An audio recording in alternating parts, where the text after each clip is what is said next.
안녕하세요. 흘러가는 일상에서 외를 달고 사는 감시자들의 본격 이의제기 토크쇼. 당신의 평범한 일상을 뾰족한 시선으로 감시해드립니다. 감히 시선을 보태는 저희는 감시자들입니다.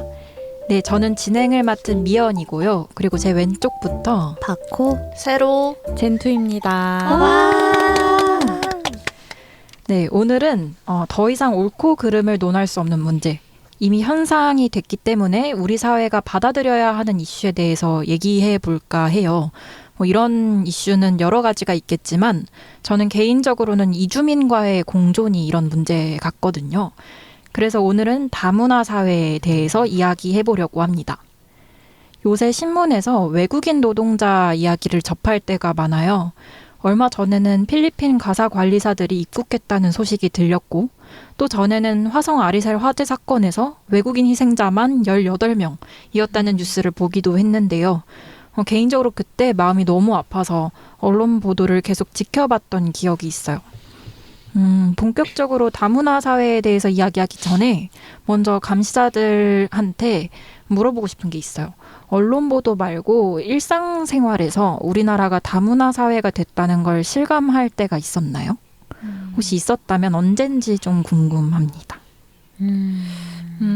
저는 사실 실감을 잘 못하는 것 같아요. 뭔가 이런 언론 보도나 그런 수치들로는 우리도 다문화 사회가 됐다라는 걸 알고는 있지만 직접 봤을 때 실감을 못한 것 같은데 일단 제 주변에서 뭔가 다문화 가정이라든지 그런 걸 본 적이 없고 그나마 봤다라고 할 수 있는 거는 제가 사는 곳 근처에 있는 안산이나 그런 곳에는 이제 외국인 노동자들이 주로 일하는 그런 곳들이 모여 있단 말이에요. 그래서 거기를 가거나 아니면 거기서 오는 지하철을 탔을 때 외국인들이 좀 많아요. 그러면 그때 좀 어느 정도 외국인들이 많네라는 생각을 하긴 하거든요. 근데 좀 이거는 제가 다문화를 실감하지 못했다라고 생각하는 이유가 이 사람들이랑 같이 다문화 사회다라고 느낀 게 아니라 뭔가 외국인 노동자들과 한국인들이 이렇게 분리되어 있다라는 생각을 받았어요. 그래서 그 생각이 들어서 뭔가 다문화 사회다라는 거는 저는 사실 실감을 잘 못하고 있는 것 같아요. 저 같은 경우에는 저는 그 송도에서 오래 살았었는데 아무래도 거기가 송도 국제도시이기도 하고 국제학교나 그런 것들이 많이 위치해 있어서 저는 외국인 이웃들이 되게 많았어요. 뭐 그냥 매일같이 일상적으로 마주하는 사람들 중에 외국인이 많았어서 뭐 저녁마다 허스키 2마리를 산책시키는 아저씨 그런 이웃들이랑 같이 지내서 다문화 사회다 하는 생각이 좀 그때 들었던 것도 있고, 또 저희 엄마가 초등학교 선생님인데 이제 학교에 부모님이 모두 외국인이거나 아니면은 그 아이의 엄마가 결혼 이주 여성인 경우가 엄청 많아요. 그래서 어느 정도냐면은 교육청에서 그 한국어가 서툰 아이들을 위해서 한국어 교실 지원 사업을 따로 하더라고요. 그래서 저희 엄마도 그 애들 2명을 맡아서 방과 후에 한국어를 봐주는 일을 일주일에 한 번씩 하시더라고요. 근데 그 정도로 좀 이제는 다문화 사회로 좀 많이 나아가고 있는 것 같다는 생각이 들었어요. 이게 또 이주민을 많이 접할 수 있는 지역이 있고 아닌 지역이 있는 것 같은 느낌은 좀 들어요. 저는 개인적으로 실감하지 못할 때가 많았는데 외국인 친구들을 본다고 하면 학교에 교환학생 온 친구들, 그러니까 이주를 한 친구들이 아니라 한국을 경험하러 온 친구들을 주로 봤던 것 같고, 미국도 이제 연방제를 택하고 이주민들을 환대할 때 이제 다양한 문화가 섞일 거라고 기대했는데 사실상 지역마다 좀 다른 인종들끼리 모여 사는 경우가 많잖아요. 한국도 그렇게 되는 거 아닌가 이런 생각이 좀 드는데 세로는 어때요? 저도 잘 실감을 거의 못하는 것 같아요. 근데 이거는 저의 의식의 문제라고 생각을 했던 게, 그러니까 너무 자연스럽게 역에서 외국인이 있을 때 아, 관광을 하러 왔구나라고 음. 제가 어. 생각하는 거예요.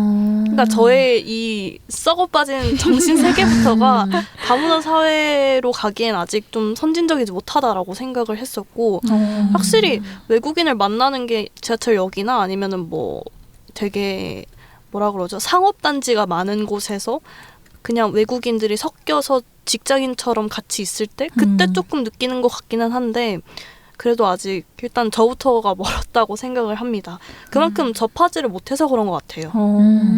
진짜 공감하는 게 그 미국에서 유행하는 밈 같은 거 보면은 뭐 황인종이지만 미국인인 사람한테 너 어디 where are you from 하는데 나 미국인이지 하면 아니 너의 인종이 뭐냐 이렇게 물어보는 너의 할머니는 어디서 왔냐 이렇게 물어보는 짤이 있잖아요. 저는 그걸 보면서 한편으로는 이제 맞아 인종차별 안 되지 싶으면서도 그런 시각이 저한테도 있다고 생각을 했던 게 세로가 말했던 것처럼 저도 뭔가 저와 다른 인종을 보면 자연스럽게 한국인이 아닐 거라고 생각을 하게 되더라고요.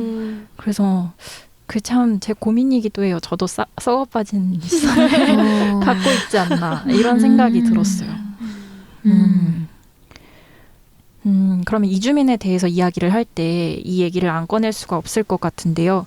한국 사회가 난민을 대거 받아들이게 된 첫 사건이 2018년이에요. 그 제주도에 예멘 난민 500명 가량이 입국한 사건인데요. 그때 저는 제주도 여행을 갔었는데 그 난민들을 수용하는 숙소 근처에서 한국인들이 좀 웅성웅성댔던 그런 기억이 있어요.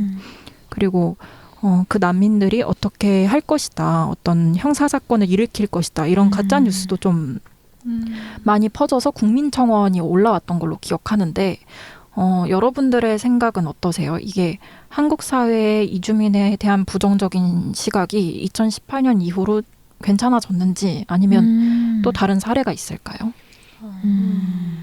네, 저는 우선 한국 정부부터가 이주민들을 아예 우리랑 내국인들이랑 분리해서 생각을 하는 것 같아요. 그 대표적인 예시가 여러분 그거 알았어요? 그런 공공기관에서 외국인들을 대상으로 쓰는 공문 같은 거 있잖아요. 영어로 쓸 때. 그럴 때 외국인을 뭐라고 표현하는지 아세요? 아니요. 뭐라고 표현해요? 에일리언이라는 단어를 써요. 공공기관에서. 세상에나 이런 썩어 빠진 모든 공문서에서 에일리언이라는 단어를 쓰고 에일리언 혹은 foreigner라는 단어를 쓰는데 이게 사실 foreigner라는 단어 자체도 그 정작 외국인 당사자들은 좀 부정적으로 느끼는 게 우리랑 아예 분리하는 낯선 사람이라는 의미를 띠고 있어서 저는 그 외국인들 대상으로 하는 뉴스레터를 발행할 때 일부러 그런 단어들을 아예 안 쓰고 논코리안이라고 쓰려고 그렇게 쓰는 게 좀 더 올바른 인식이겠다 하는 생각을 들게 만들었거든요. 그런 식으로 아예 우리 그냥 지자체 정부에서도 외국인을 그냥 아예 그렇게 외계인으로 진짜 그렇게 네. 써요?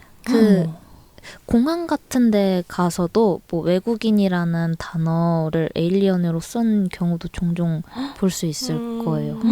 너무 충격적이네요. 너무 충격적인데요? 저도 처음에 좀 놀랐어요. 왜 에일리언이라고 쓰지? 근데 왜 그렇게까지 쓰는 걸까요? 어디서부터 잘못된지 모르겠어요.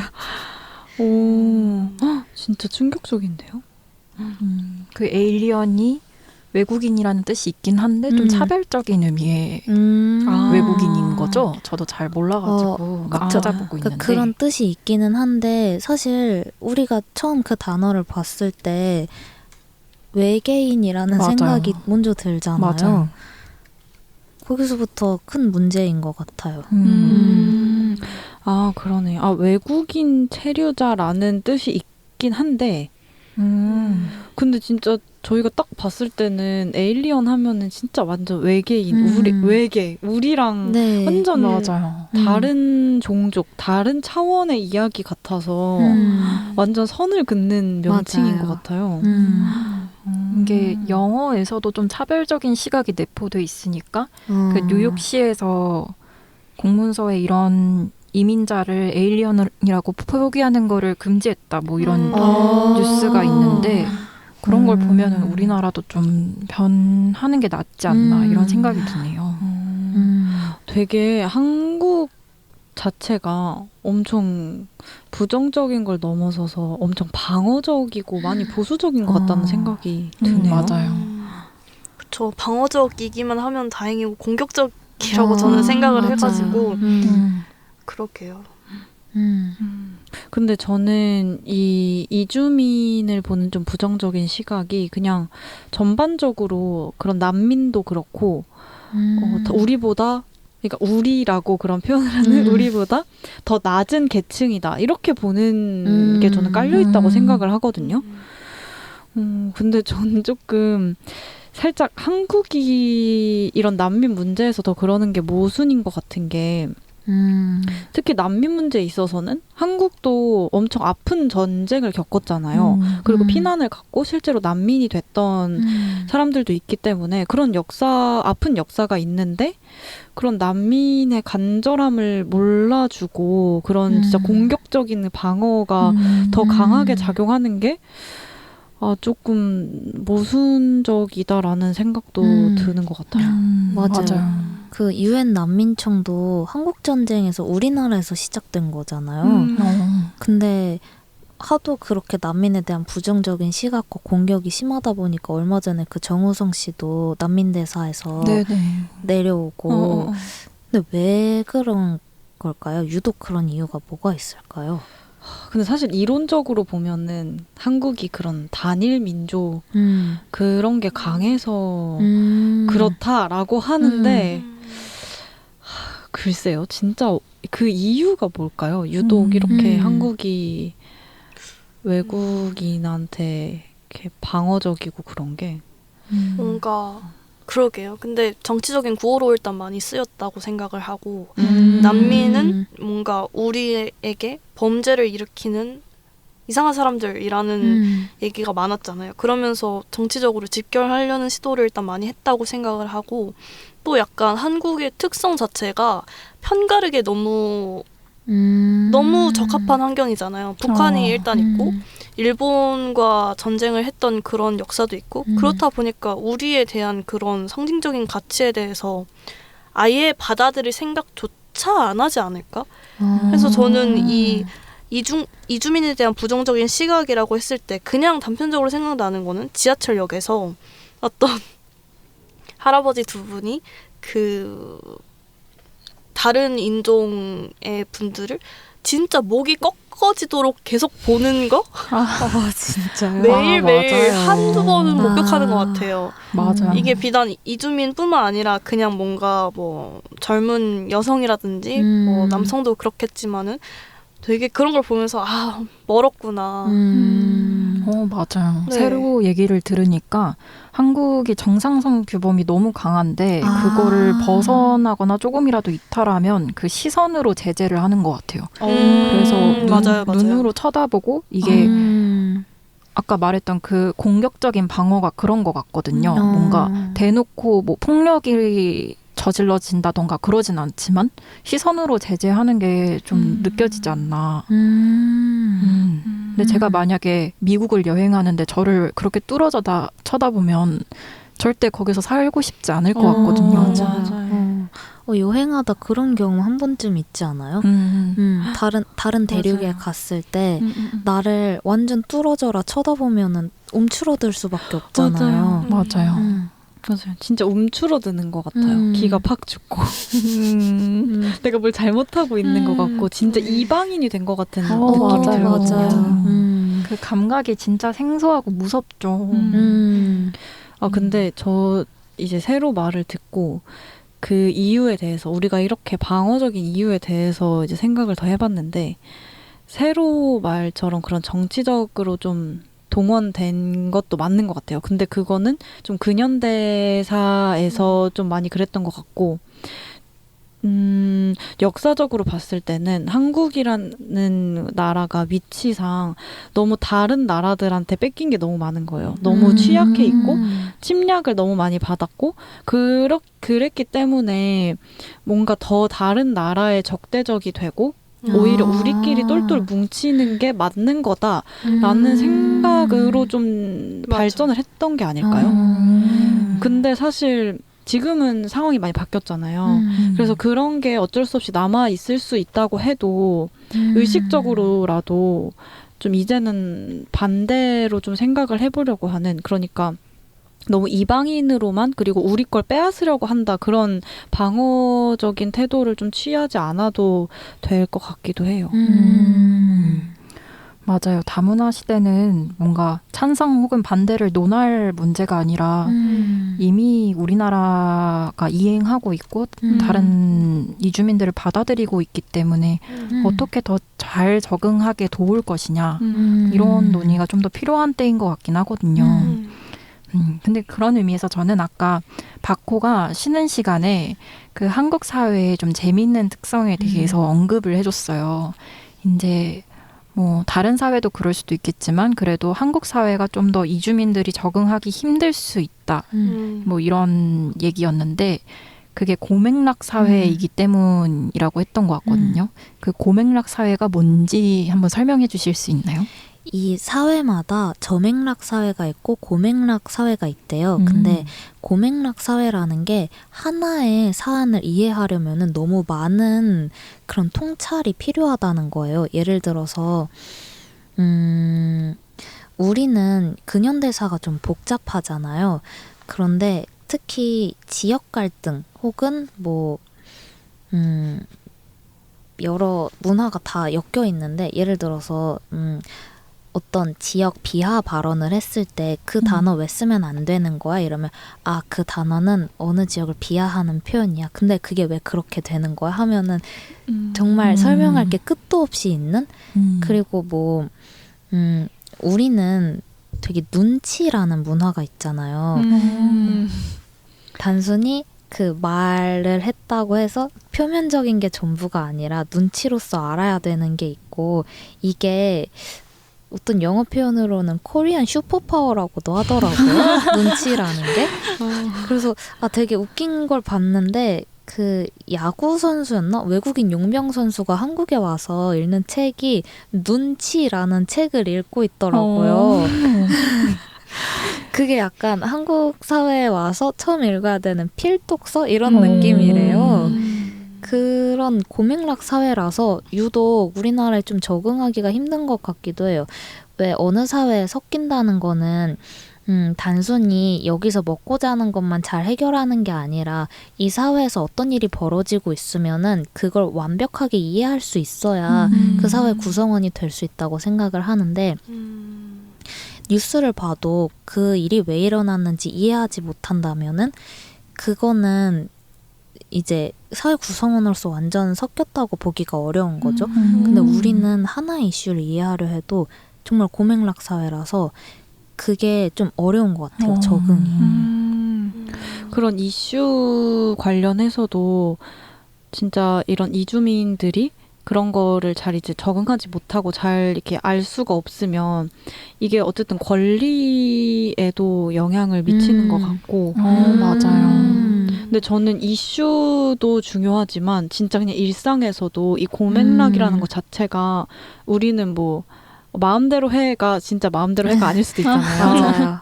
그런 것처럼 박호가 말한 그 눈치가 그런 맥락이 되게 많이 작용을 하는데, 일상에서도 좀 이런 외국에서 살다 온 사람들이 그거를 바로 적응하기에는 좀 쉽지 않은 것 같긴 해요. 근데 저는 약간 어떤 생각이 들었냐면은 되게 이해와 적응은 너무 고차원적인 수준인 얘기 같아요. 그러니까 눈치라는 얘기가 한국 사회에서 중요한 이유는 되게 너 눈치 좀 챙길래?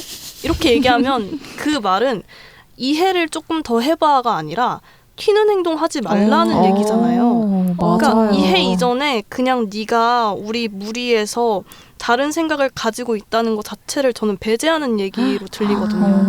근데 외국인, 그러니까 뭔가 이주민, 외국에서 이주를 해서 오신 분들에게 그분들의 생김새가 다를 수밖에 없는데 눈치를 챙기란 얘기는 애초에 어. 그것 자체를 차단하는 말인 것 같아서 너무 전 맞는 되게 말.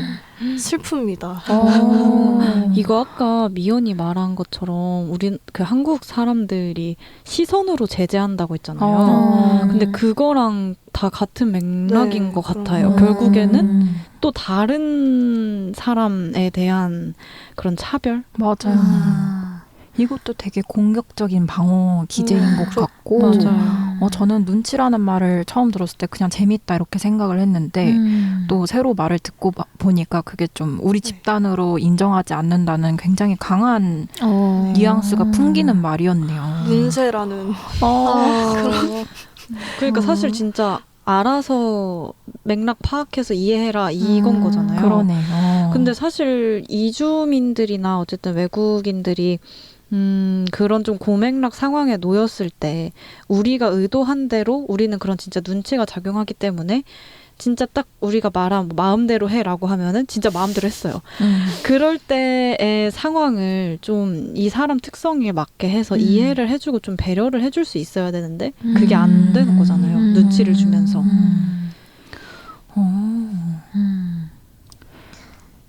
고맥락 사회도 그렇고 아까 말했던 그런 시선도 그렇고 어떻게 보면 우리가 생각지 못했던 그런 차별적인 뭐 편견이나 관념 같은 게 우리의 행동으로 나오는 것 같기도 해요. 저는 이거에 좀 극단적인 사례가 그 이민청 설립이라고 생각을 좀 했거든요. 이주민에 대해서 이야기할 때 빼놓을 수 없는 주제인 것 같은데 이제 한동훈 전 국민의힘 비대위원장이 이 설립을 강하게 주장하면서 지금은 지자체들이 이민청 유치 경쟁을 벌이고 있다고 해요.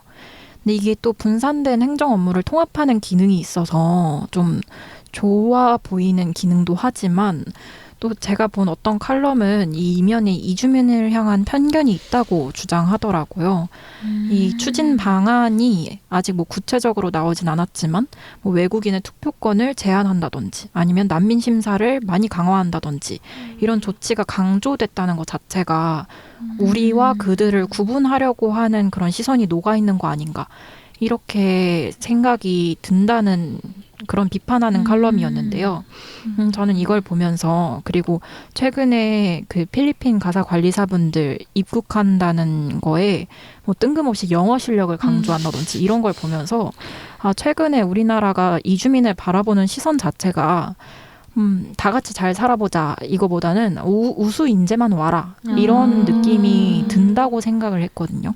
여러분들은 이런 방향에 대해서 어떻게 생각하시는지 좀 궁금해요. 근데 되게 모순적이네요. 약간 이민청을 설립하겠다는 거는 이민을 늘리겠다는 얘기로 들리는데 대신 영어 잘하는 애들만? 이게 되게 모순적으로 느껴지는데 근데 이게 뭐 사실 당연히 정부 입장에서는 뭐 국민들이 정부한테 기대를 할 때는 자국민을 먼저 보호하는 건 당연히 필요하겠죠. 근데 저는 그게 권력이 되면 안 된다고 생각을 하거든요. 근데 지금은 권력이 된 것 같아요. 그래서 그 필리핀 그 가사 노동자도 그렇고 어쨌든 우리가 너네 골라볼게 이런 느낌이란 말이에요. 그래서 뭔가 당장 우리한테 한국에 숫자로서의 이익을 뭔가 가져다 줄 수 있는 그런 것만 뭔가 골라서 하려는 것 같고 이게 어떻게 보면은 인식을 또 파고들다 보면은 어쨌든 이 이민을 할 사람들 그리고 이런 이주민들을 사람으로 보지 않고 좀 수단으로 보는 것 같아요. 오, 맞아요. 그리고 저는 약간 좀 거칠게 표현하자면 진짜 주제 파악을 못하고 있다. 우리 지금 이럴 때가 아니잖아요.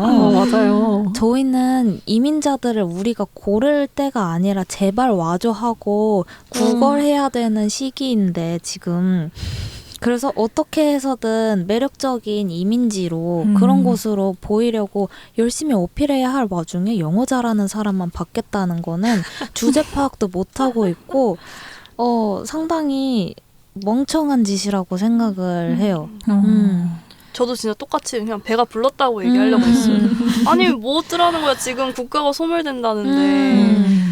이런 식으로 자꾸 자격을 매기고 하면은 한국은 이민하기에는 별로 매력이 없다. 이렇게 되지 않을까요? 맞아요. 그러니까요. 그리고 그럼 누가 오고 싶겠어요. 그러니까요. 맞아요. 제가 최근에 조선일보 보다가 원래 조선일보 재밌게 읽는데 좀 화가 나는 기사를 본 적이 있어요.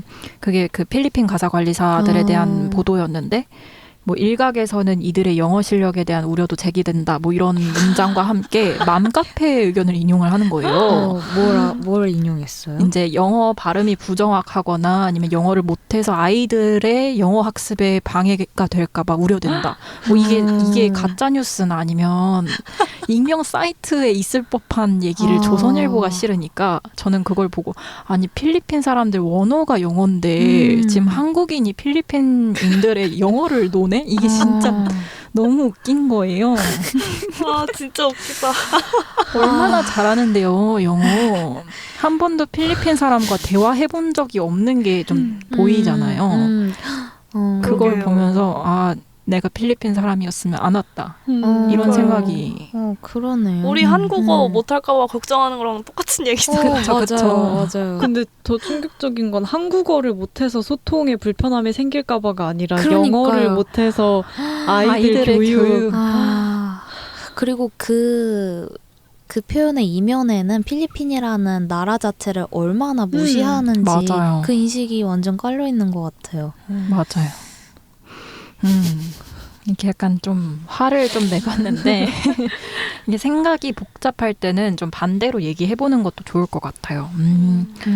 이제 우리가 이민자들을 어떻게 받아들여야 될지에 대해서 얘기를 해봤으니까 우리가 이민을 간다면 혹은 우리가 해외에서 소수자로 생활한다면 어떤 환대나 어떤 교육이나 이런 게 필요할지 얘기해보는 것도 좋을 것 같거든요. 혹시 여러분들은 해외에서 소수자로 살아본 경험이 있나요? 저는 잠깐이지만 초등학생 때 미국에 살았던 적이 있었는데 그때 다녔던 학교에서 제가 미국은 저희랑 학기가 한 학기 좀 밀리잖아요. 그래서 제가 3학년이 될 때 갔는데 전 2학년 애들이랑 같이 수업을 들었어요. 그래서 그래서도 있고 당연히 우리나라 초등학교가 훨씬 진도가 빠르더라고요. 빠르죠. 그리고 수학도 그렇고 컴퓨터도 그렇고 제가 영어를 제외한 모든 과목에서 저희 반 애들보다 월등히 실력이 나았는데 그럼에도 불구하고 저를 되게 당연히 도와줘야 될 대상? 근데 도와준다는 게 얘는 이 환경이 낯설 테니까 도와줘야겠다를 넘어서 뭔가 그 아이들과 그 엄마들이 항상 하교할 때 데리러 왔었는데 그 엄마들이 나를 보고 얘기하는 그걸 들었을 때 나를 좀 시혜의 대상으로 본다? 이런 게 있더라고요. 그리고 그때만 해도 한국이 지금의 위상이 아니라 코리아 하면은 놀스코리아밖에 모르던 때이기도 했고 그래서 그랬는지 더 저를 좀 자신들보다 낮은 존재로 바라보는 시선이 있었어요. 근데 그게 어림에도 불구하고 너무 느껴졌고 눈치 보이고 위축되는 효과가 있더라고요. 어릴 때 그런 경험을 하면 좀 진짜 충격일 것 그러게. 같아요. 맞아요. 그래서 제가 일을 갈면서 한국에 돌아왔었어요. 그랬구나. 젠투나 세로는 그런 경험이 있나요? 저는 근데 사실 되게 토종적인 사람이라 외국에도 잘 안 나가보고 그래서 저는 사실 그런 경험은 많이 없었는데 근데 만약에 내가 다른 나라에 이민을 할 계획이 있다라고 한다면 사실 그냥 바라는 거 딱 두 가지잖아요. 언어 소통 잘 되고 차별 없는 거, 편견 없는 거. 그냥 딱 그 두 개 바랄 것 같은데 사실 그 두 개가 제일 안 돼서 문제이지 않을까 생각을 저도 사실 딱히 해외에서 살아본 경험이 없는데 박호가 말한 것처럼 뭔가 시혜의 대상이 되는 게 좀 불쾌한 것 같아요. 저는 그냥 여행으로 잠깐 독일에 갔었는데 그냥 그때는 진짜 완전 나를 이방인으로 봤어요. 사실 맞긴 한데 뭔가 그냥 진짜 그런 차별 있잖아요. 기차에서 누가 계속 저를 쳐다보는 거예요. 음. 근데 거기가 되게 스몰톡을 많이 하니까 처음엔 그런 건가 했는데 계속 뚫어지게 쳐다봐서 뭐야 하고 봤는데 갑자기 니하오 이러고 그리고 이제 역 앞에서 이제 길 찾느라고 막 이렇게 헤매고 있는데 캣콜링하고 그래서 사실 진짜 한국도 그렇지만 외국도 어쨌든 외국인한테 그런 차별, 특히 아시아 이런 사람들한테 좀 차별적인 그런 인식이 많은 것 같긴 해요. 얘기를 하다 보니까 뭐 정부 정책, 포용적인 환대 뭐 이런 것도 중요하지만 그냥 일상생활에서 느껴지는 그런 정보의 교류나 아니면 의사소통 이런 것들이 좀만 더 친절해도 이방인이 됐다 이렇게 느끼지는 않는데 그런 것들이 결여될 때 많이 힘들어지는 것 같아요.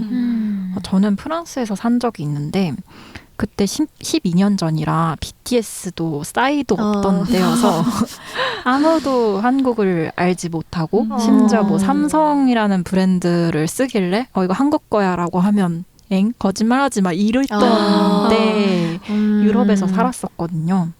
근데 이 주제를 꺼낸 이유가 그때 인종차별 진짜 심하긴 했지만 저는 그 프랑스 국가가 대표적으로 그 용광로 모델을 채택하는 국가예요.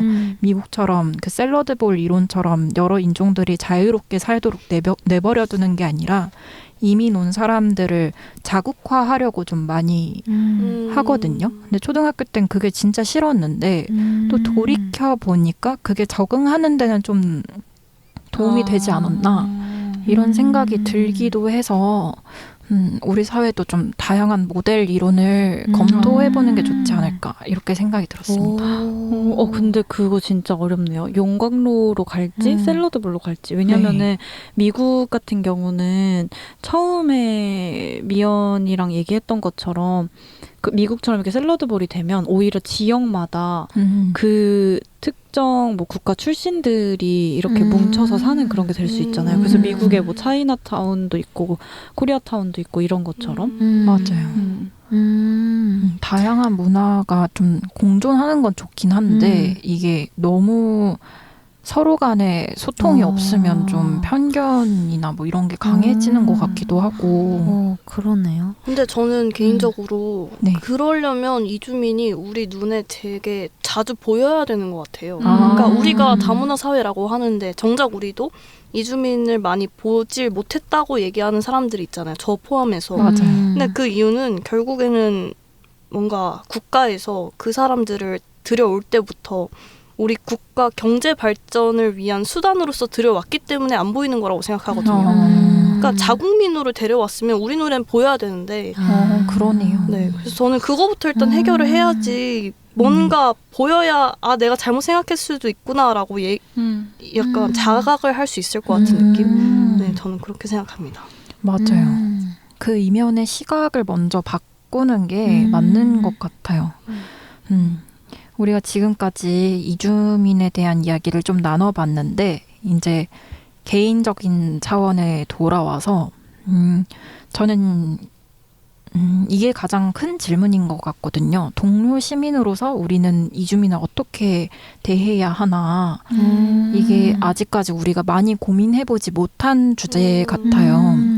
왜냐면 그 아까 세로가 든 예시에 그 지하철에서 나와 다른 인종의 사람을 만났을 때 자연스럽게 외국인이라고 생각해 버리는 것처럼 뭔가 우리 안에 있는 그런 민족주의 혹은 뭐 인종주의 같은 시선을 어떻게 타파할 수 있을지 당장 외국인을 만났을 때 외국인처럼 보이는 사람을 만났을 때 영어로 인사하는 게 맞는지 아니면 한국어로 인사하는 게 맞는지 이런 좀 실천적인 고민을 해보면 좋을 것 같아요. 오, 좋아요.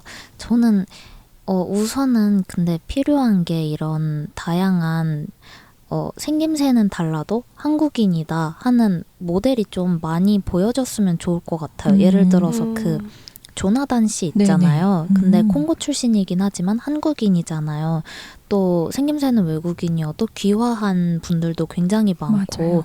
그런 분들이 좀 많이 노출이 되면서 이 사람들도 전부 다 한국인 이런 게 좀 받아들여졌으면 좋을 것 같아요. 저는 그 개인적으로 미연의 그런 한국어로 할지 어떻게 할지 그 고민에 저도 그 생각을 진짜 많이 했거든요. 그래요? 만약에 지하철에서 사실 생김새가 외국인인 것 같은 사람한테 내가 말 걸 일이 생긴다. 그러면 나는 첫 마디를 뭘로 하지? 이런 생각을 맞아요. 해봤어요. 근데 저는 그냥 일단 한국어로 하는 게 맞는 것 같아요. 영어로 했다가 아닌 게 그게 더 신뢰인 것 같아서 일단 한국이고 한국인이니까 한국어로 먼저 얘기를 하고 그 다음에 한국어가 안 통하네 하면은 뭐 다른 방법을 그때 영어로 하든 번역기를 쓰든 방법을 찾으면 되는 거라고 생각을 해요. 맞는 것 같아요. 제가 예전에 드럭스토어에서 잠깐 알바를 했던 적이 있는데 외국인 분들이 많이 찾아오셨었어요. 근데 어느 날에 그 백인 여성분이 찾아와서 당연하게 이제 외국인 관광객일 거라고 생각을 하고 영어로 대화를 했는데 너무 한국말을 유창하게 하시는 거예요. 근데 저도 모르게 좀 많이 부끄러웠었는데 젠투가 말했던 그 프로세스로 가는 게 조금 실수를 줄이는 방법이지 않나 이런 생각이 드네요. 저는 뭔가 근데 고민이 진짜 많이 되네요. 오히려 환대를 안 하는 것도 방법이지 않을까 생각을 해요. 차라리 그냥 그러니까 전체 뭐 외국 이주민뿐만 아니라 그냥 전체 사회가 차라리 눈치가 없는 사회가 돼버리면은 맥락 제거. 네, 맥락은 그냥 아예 없애버리는 것도 답이 될 수 있을 것 같기도 하고. 근데 저는 한국이 되게 모순적인 사회라고 생각을 하는 게 이런 막 되게 막 와 외국인이다 이런 거에 대해서 관심이 엄청 높으면서도 정작 뭔가 이 사람, 그러니까 내 옆에 있는 사람한테 되게 무관심하잖아요. 둘 중 하나만 해도 이런 일이 아예 그냥 관심을 많이 있어. 너는 그랬어. 이해를 하든가 아예 아니면 무관심하든가 둘 중에 하나만 하지. 뭐 이런 생각을 했습니다. 근데 환대하지 않는 거 약간 재밌는데 좋은 방법인 것 같아요. 네. 호들갑 떨지 않기. 그냥 받아들이기. 그래서 저는 지하철에서 쓰는 방법이 있어요. 이렇게 지하철에 사실 그런 외국인 노동자든 이주민이든 그런 분들이 가끔 탈 때가 있단 말이에요. 근데 진짜 아까 여러분들이 말한 것처럼 어르신들이 진짜 뚫어져라 쳐다본단 말이에요. 그래서 저는 최대한 쳐다보지 않으려고 노력해요. 맞아요. 나는 아무렇지 않은 척. 사실 저는 그게 쉽지 않다고 생각을 하거든요. 맞아요. 어쩔 수 없이 조금 이제 튈 수밖에 없고 눈이 갈 수밖에 없단 말이에요. 근데 저는 아무렇지 않은 척해요. 이렇게 앞에만 보고. 그리고 제가 유튜브에서 봤는데 이런 아프리카계 분들이 한국에 왔을 때 좀 신경 쓰는 게 지하철에 앉았는데 자기 옆에 사람이 안 앉으면은 그게 되게 신경 쓰인대요. 내가 냄새가 나나? 내가 뭔가 그랬나? 라는 생각이 든대요. 그래서 저는 그래서 그런 적이 있어요. 지하철에서 딱 그런 분 옆에 앉았는데 사실 한국인들은 제일 끝자리가 그냥 가야 되잖아요. 가야죠. 근데 가면 오해할까 봐. 안 갔어요? 아무렇지 않게. 의리 있네. 그래서 지하철에서 쳐다보지 않기도 그런 환대하지 않는 방법이 아닐까. 저는 개인적으로 한 가지 방법을 추천드린다면 저는 그래서 그 어르신을 이렇게 뚫어져라 봐요. 근데 그거 진짜 괜찮아요. 문제 있어? 약간 이렇게 뚫어져라 보면 그분이 먼저 눈길을 피하십니다. 기존세. 맞아요. 근데 원래 그렇게 정상성 규범을 내세우는 사람한테 시선을 몰아주는 것도 진짜 좋은 방법인데요. 공격적인 방어를 한번 해봤습니다. 네, 그러면 이렇게 다문화 사회를 여기까지 한번 감시 마무리해보는 걸로 할까요? 네. 오늘은 이렇게 다문화 사회에 대해서 이야기를 나눠봤는데요. 살기 좋은 나라에 사람이 꼬이는 법이죠. 외국인에게 최저임금을 차등 적용하거나 이민청을 설립해 출입국 단속을 강화하는 것. 이런 방법이 과연 사람을 불러올 수 있을지 고민할 때 같습니다. 지금까지 당신의 평범한 일상을 뾰족한 시선으로 감시하는 감시자들이었습니다. 다음 주에 더 재밌는 감시로 돌아오겠습니다. 안녕.